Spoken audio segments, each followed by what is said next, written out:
Zel Boy Army, what is going on? It's your boy Zelonius, and least I forget, our spicy friend back here, Mr. Ainsley Harrier. We've been looking back through some literature, some philosophy today. We're coming at you today with a bit more of a intellectual video. We're looking at tactical philosophies in FIFA 20.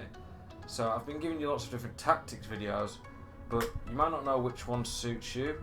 I'm going to today talk through some of the biggest formations in FIFA, and maybe the tactics behind them, and the philosophies of each formation, why you would want to play that formation, the strengths, weaknesses of different formations, and what might suit certain game styles. So, there's a lot of different ones on this game.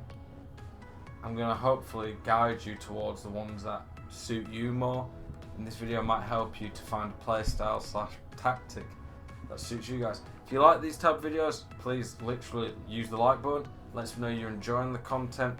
Please subscribe to the channel. If you subscribe, you get notifications when the videos go live.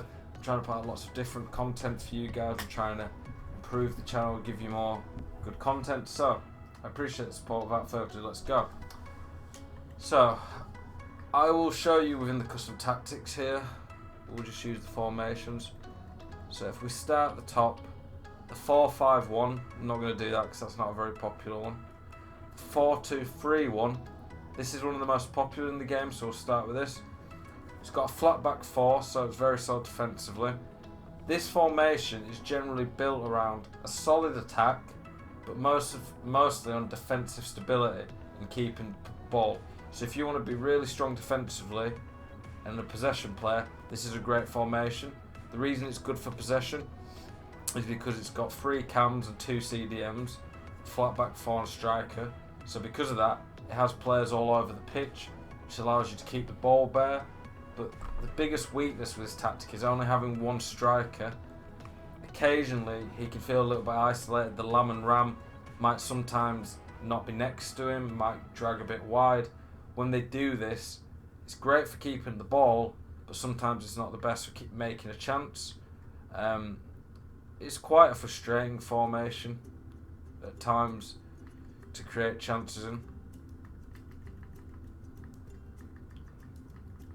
Okay, you have to stay on it. Yeah. But the strengths of this are great possession.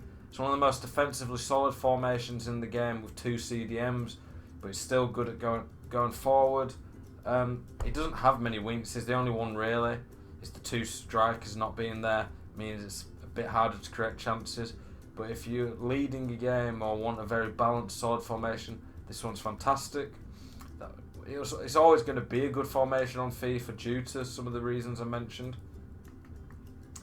This one, the variation of it, this one's probably even more if you just want to see out a game, keep the ball. The left and right mid are even wider, which makes it easier to keep the ball, but it's harder to create chances.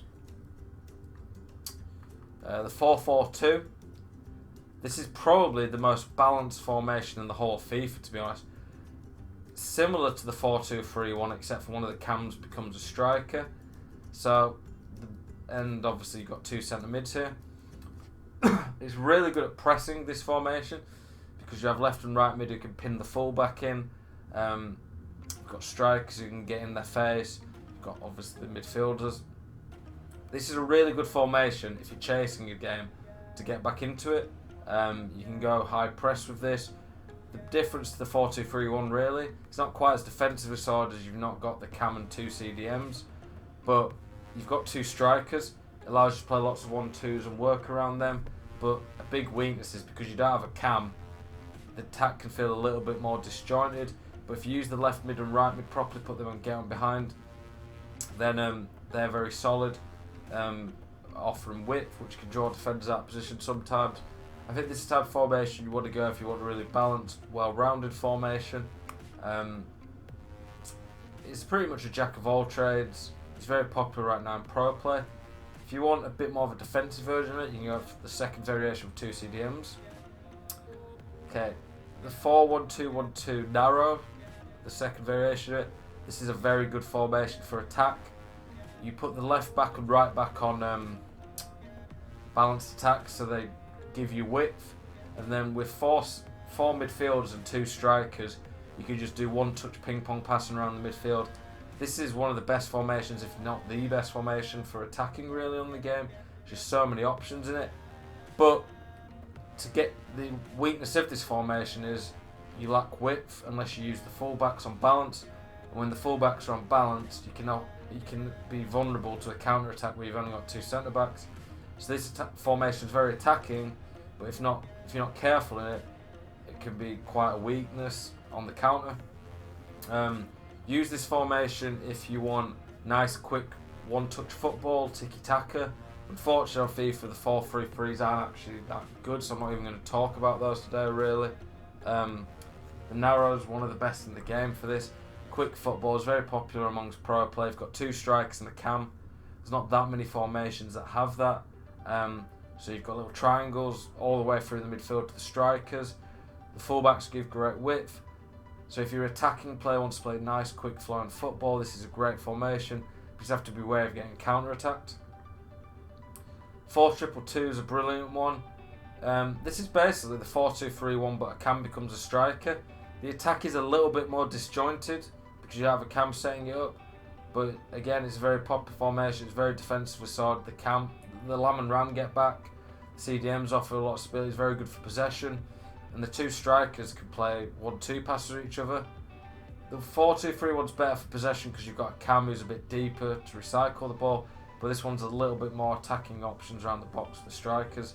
So this is probably a more balanced, closer to being a more balanced formation than 4-2-3-1 in terms of the attack it offers, but it's not as good for possession. 4-3-1-2 is basically the narrow diamond, but with a centre mid instead of a CDM. This one, if you want to be even more attacking, that's basically what it is.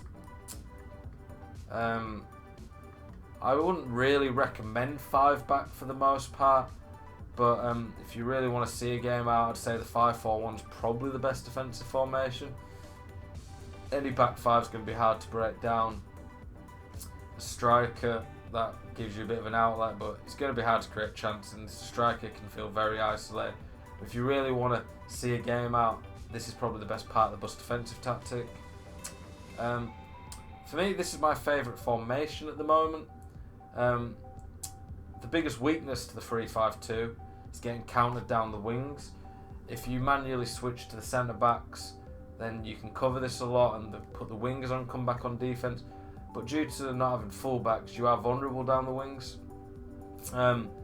This is one of the best formations in the game for quick flowing attacking football. The 3-5-2 has a cam, 2 strikers and a left mid and right mid. The only other formations really I can think that have that are the 4-1-2-1-2 wide, but the 4-1-2-1-2 wide doesn't have the 2 CDMs in the middle. This formation is great for possession, it's great for pinging it around the box, gives you width. You just have to be wary of counters down the wing. Lots of people try to abuse that this year with lots of pacey players, and the through balls down the wings are very easy to do. This is the type of formation I would go if you're a really attacking player. You can press quite well in this formation as well. You want to play quick flowing football, and it's also good for keeping possession. 5-4-1 for really defensive people. The narrow diamond for people who aren't too bothered about possession but very good quick one-touch passing football. Lots of options. Fullbacks in this give you width, so you have lots of options. This for a slightly better attacking version of the 4-2-3-1. 4-4-2, I'd say go for the most balanced formation in the game. A very good one to come back with, just because you can press so well in this formation because it covers area of the pitch. This is arguably the most popular formation at pro level right now with the 4-2-3-1. It'll be very interesting to see what formations get played at the first pro event of the year. 4-2-3-1. This is always going to be a very well balanced possession defensive formation on FIFA. If you see yourself, if you want a safe formation, 4-2-3-1 is probably the safest that you can play with. You can see what I'm playing at the moment. Put a video on my 3-5-2 tactics yesterday.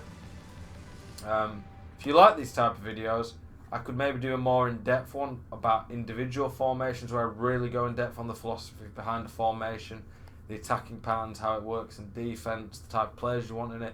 If you like that type of content, let me know, please. Hope you've enjoyed this video. Thank you very much for watching. Enjoy your evening. Peace.